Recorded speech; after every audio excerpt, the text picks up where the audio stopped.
langsung ke video ya, materi pertama. Kali ini materinya itu pengenalan Delphi 10, kemudian nanti beberapa pembuatan aplikasi kecil seperti pembuatan jam, pembuatan tanggal dan sebagainya. Oke, kita buka Delphi dulu. Oke, ini tampilan Delphi 2010 ya. Kita buka, kita klik kanan, kemudian pilih Run Administrator.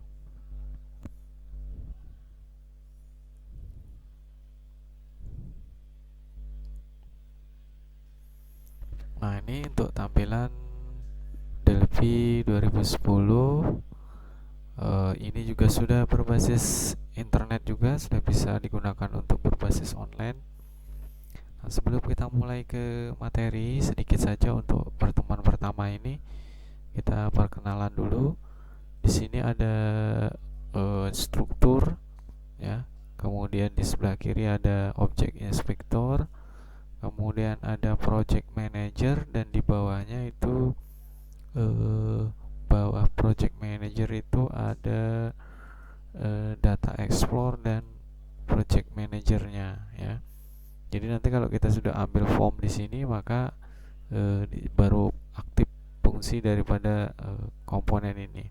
Sekarang kita coba dulu. Untuk pembuatan program pertama, kita menggunakan cara sebagai berikut. Tapi nanti untuk program, misalnya kita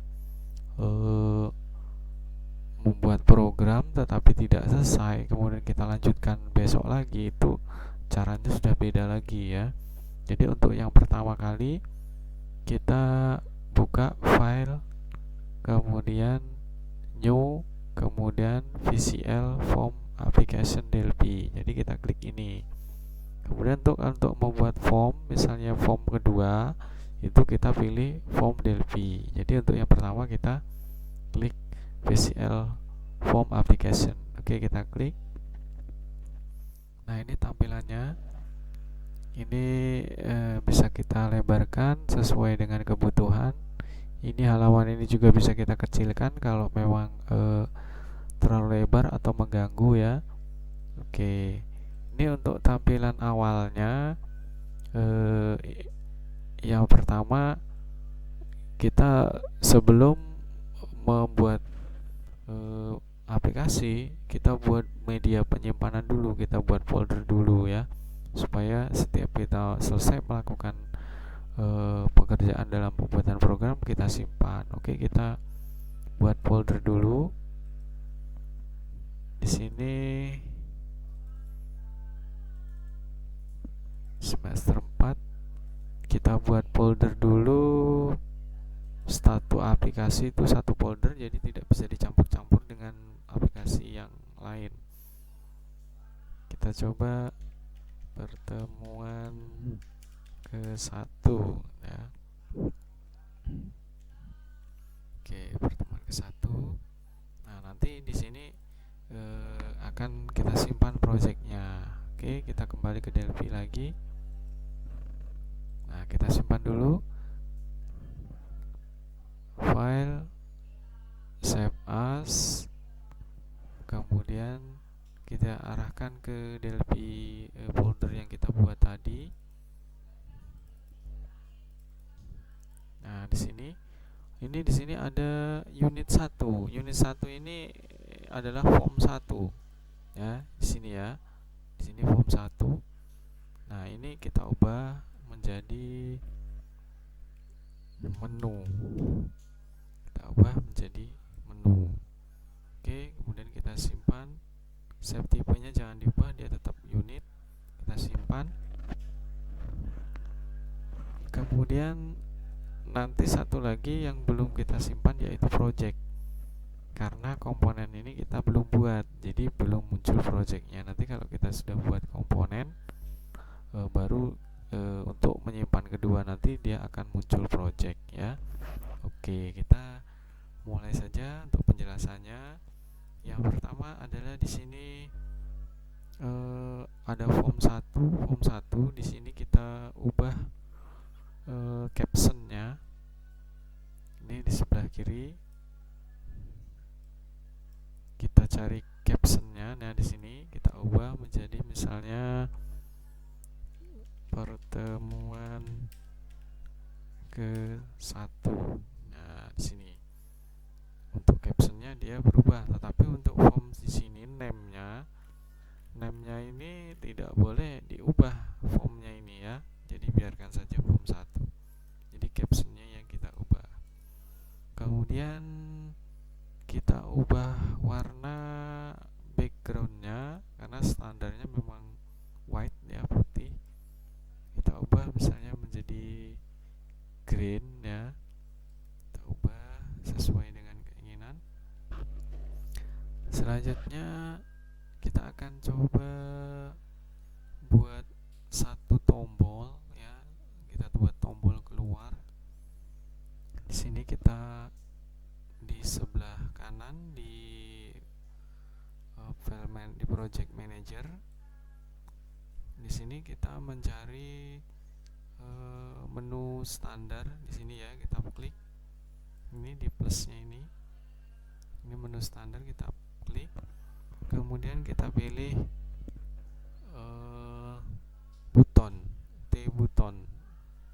Nah, T button ini untuk membuat tombol kita klik sekali, kemudian kita klik di sini. Nah, di sini maka akan muncul button 1. Boleh kita lebarkan. Ini kita akan buat tombol keluar. Kemudian kita ubah button 1 ini di captionnya itu dengan nama keluar. Nah, ingat di captionnya ya, jangan di name-nya karena nggak bisa berfungsi nanti. Oke, kemudian untuk memperbesar fontnya ini kita ke font.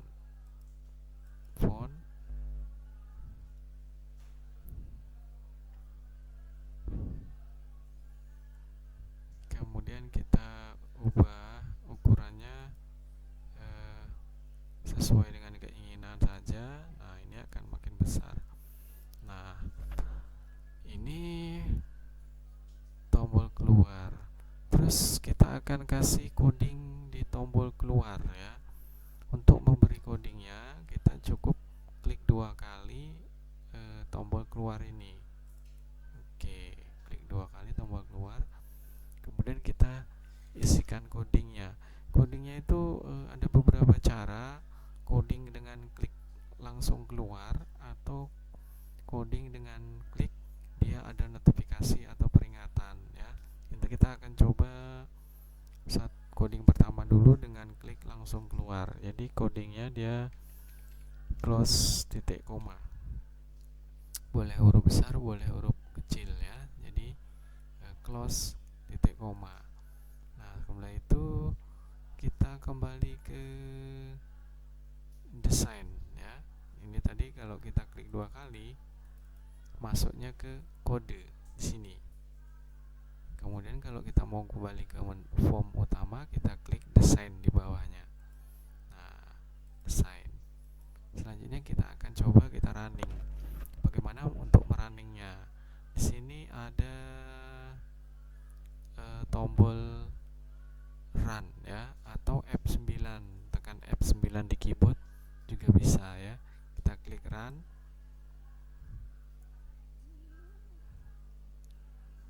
Oke, ini posisi aplikasinya berjalan ya. Nah, yang di bawah ini masih mentahnya. Kemudian yang di sini sedang berjalan, dia tandanya seperti ini. Ada coding-coding menyatakan dia berjalan. Nah, ini posisi berjalan. Kita klik keluar, maka dia akan keluar ya. Ataupun tombol keluar itu bisa menggunakan tombol X yang di sini. Tetapi tidak semua aplikasi itu nanti diberi X ya, diberi close. Bagaimana kalau tidak diberi close, close-nya dibuang, maka kita harus menggunakan keluar gitu ya. Oke. Nah, sekarang kita akan coba membuat tombol keluar ini dengan memberikan pesan terlebih dahulu. Oke, kita kembali ke tombol keluar, klik 2 kali. Kita hapus yang ini.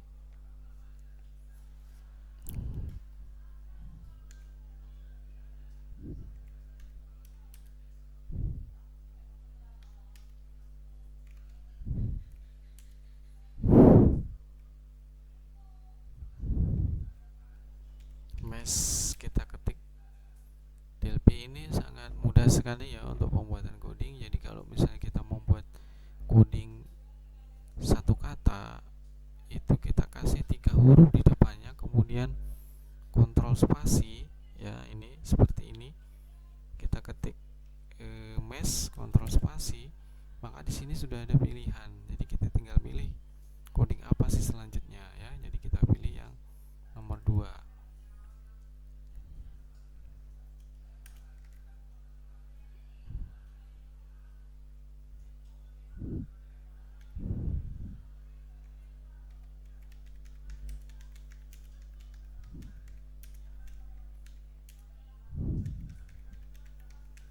Oke, ini yang berwarna biru ini nanti dia sebagai notifikasinya.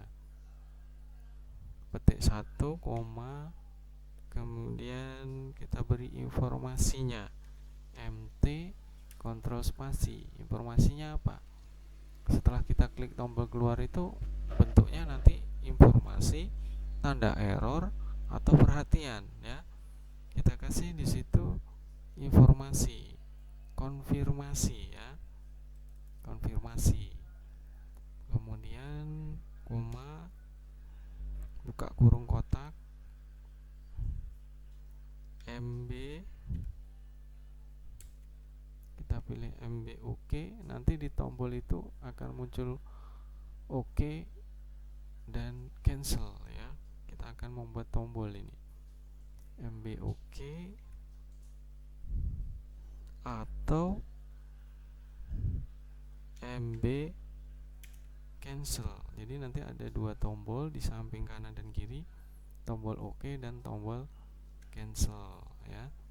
Kemudian tutup kurung kotak, koma 0, tutup kurung sama dengan mrock,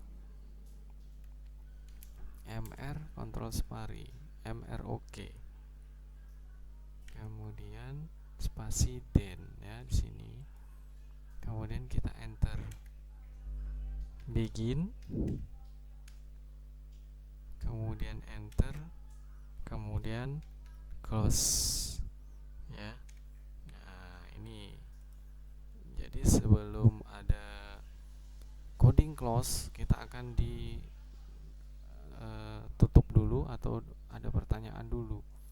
Yakin akan keluar dari aplikasi, maka di situ nanti ada tombol OK atau cancel. Kalau dia OK berarti keluar, kalau dia cancel berarti tidak jadi keluar ya. Maka eksekusinya dia akan menuju, kalau kita OK maka dia berfungsilah tombol close, jadi keluarlah aplikasi itu. Oke, kita simpan dulu. Jadi tandanya untuk DLP ini kalau dia berwarna hijau ini sudah tersimpan, tapi kalau berwarna kuning ini belum tersimpan. Jadi kita kontrol S saja. Oke, kontrol S. Kemudian kita coba, kita running. Hasilnya seperti apa? Oke, di sini ya. Sudah jalan, kemudian kita klik keluar. Nah, seperti ini. Pesan seperti ini. Yakin akan keluar dari aplikasi. Ini tadi OK, kemudian ini cancel. Ini OK tadi berasal dari coding yang ini. OK ini menghasilkan yang ini, kemudian cancel ini menghasilkan yang cancel ini ya. Kemudian konfirmasi yang kita pilih ini, konfirmasi ini itu berasal dari sini. Kalau ini nanti kita ganti informasi atau sebagainya, maka di situ juga dia akan ganti. Kita klik OK.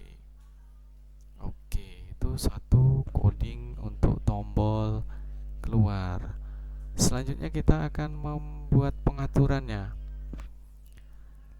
Jadi di sini kita akan buat pengaturan, yaitu tombol 3 ini ada minimize, ada maximize, ada close. terkadang kita memerlukan atau tidak memerlukan yang namanya tombol minimis dan tombol maximis juga close. Kalau misalnya kita mau hanya butuh saja min atau butuh max atau butuh close, kita bisa ubah. Oke, sekarang kita akan buang misalnya tombol minimisnya. Di properties kita cari boulder icon. Ini ya, boulder icon ya. Kita klik seketiganya. Kemudian B minimisnya kita checklist. Nah, kita buang. Kemudian di sini langsung mati. Kita coba kita running. Maka minimisnya dia tidak berfungsi ya. Oke, sekarang maximisnya kita akan buang. Maximisnya kita buang. Kemudian kita running lagi. Nah, di sini minimis dan maximisnya juga dia hilang. Oke, sekarang close-nya juga kita akan buang. X-nya itu ada di B system menu ya. B system menu ini kita buang checklistnya. Jadi false, kemudian kita running. Oke, jadi dia jadi hilang. Akan tetapi saran Bapak, sebelum kalian membuat aplikasi, sebelum membuang tombol close di sini, itu harus dibuat dulu tombol keluar ya. Jangan sampai di sini tombol X-nya sudah dibuang, kemudian di running close-nya kita belum dibuang. Jadi terpaksa kita harus mengeluarkan del P-nya secara paksa gitu ya. Jadi ini tidak boleh. Oke. Nah, selanjutnya kita akan melakukan pengaturan ya, supaya form ini tidak bisa diperbesar dan diperkecil seperti ini. Oke, kita akan coba. Nah, sebelumnya kita akan kasih bingkai dulu. Kita kasih bingkai dulu untuk halaman ini. Bisa menggunakan banyak di sini ya. Bisa menggunakan panel di sini. Kita kasih panel misalnya.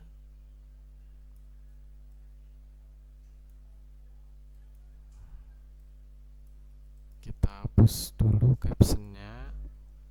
Nah, kita seperti ini misalnya. Kemudian kita running. Nah, pada saat kita running, ini posisinya itu seharusnya di tengah sini. Dia selalu di sini, ya. Seharusnya dia posisi running di sini. Kalau misalnya dia full screen, juga dia posisi di tengah. Nanti kita akan buat. Oke, kita akan buat menjadi di posisi center ya, di tengah ya. Di sini klik form 1, kemudian cari position. Nah, ini position. Kemudian kita ubah menjadi PO desktop center. Oke, sudah. Kemudian baru kita running. Maka dia hasilnya akan di posisi tengah. Nah, di sini ya. Oke, di tengah. Oke, ini berhasil untuk kita tengahkan. Nah, sekarang kita akan buat form ini menjadi terkunci. Ini kan masih bisa kita besarkan. Masih kita besarkan ke atas, ke bawah.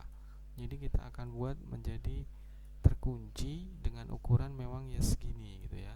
Jadi tidak bisa dilebar-lebarkan. Oke, caranya kita ke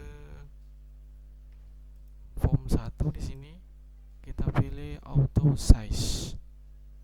Pilih auto size di sini, kita ubah menjadi true ya.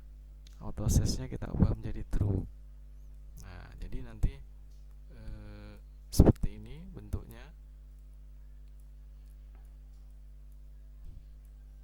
Nah, ini bentuknya seperti ini. Kemudian kita running. Nah, ini misalnya hasilnya seperti ini.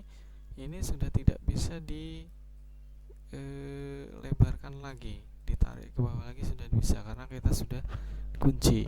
Akan tetapi hal ini dilakukan itu kalau semua program memang sudah fix ya, semua program memang sudah jadi auto sesnya kita hidupkan. Tapi kalau masih dalam proses pembuatan, kita matikan dulu auto sesnya karena banyak sekali pengaturan atau posisi yang berubah. Oke. Selanjutnya kita akan sedikit buat, yaitu membuat jam ya. Kita akan membuat jam. Kita akan kasih jam di sini, jam digital. Caranya kita ambil label di sini, label di standar ya. Kemudian pilih label. Kita taruhkan label di sini, misalnya jamnya di sini. Labelnya, fontnya kita ubah, kita perbesar. Oke, ini label 1, biarkan saja caption dan name-nya. Kemudian ambil timer. Timer itu ada di sistem ya. Di sistem, kemudian ambil timer. Timer ini gunanya untuk menjalankan jamnya. Nah, di sini baru kita akan kasih codingnya di timer. Kemudian jam itu nanti, jam digital itu akan berjalan di label 1. Kita klik 2 kali timer. Oke, baru kita, ini ada codingnya sudah saya buat. Jadi semua harus tahu fungsinya ya dari apa yang saya ceritakan tadi. Nanti ada ujian online, jadi kalian akan paham dengan menonton video ini. Di sini ada label 3, kita ubah menjadi label 1 karena captionnya tadi yang kita buat itu adalah label 1 ya. Oke. Caption label 1, caption maksudnya adalah dari coding ini. Label 1 itu tempat berjalannya jam, tipenya itu caption ya. Kemudian apa tujuannya dari label 1 ini? Menjalankan waktu ya, jenisnya waktu gitu. Oke, kita running dulu. Kita kembali ke sini, kemudian kita cek, kita running. Nah, di sini jam mulai berjalan. Untuk jam ini itu mengikuti jam yang ada di komputer kalian semua ya. Jadi mungkin ada berbeda, nggak cocok dan sebagainya, itu tergantung jam yang di sini. Kalau yang di sininya jamnya itu tidak cocok dengan yang waktu sekarang, ya di sini harus dibenerin karena ini mengikuti dari di sini. Oke, mungkin sampai sini dulu untuk pertemuan pertama. Insyaallah minggu depan pertemuan kedua kita akan bahas lagi. Silakan semua isi absen dengan cara mengetikkan ya, untuk absen di komen itu ketikkan NPM plus nama ya. Jadi Bapak anggap kalian hadir di materi pertemuan pertama ini dengan waktu yang Bapak tentukan. Kalau sampai 24 jam dia tidak absen, berarti saya anggap tidak mengikuti pertemuan ini. Oke, sekian dari Bapak, saya akhiri. Wassalamualaikum warahmatullahi wabarakatuh.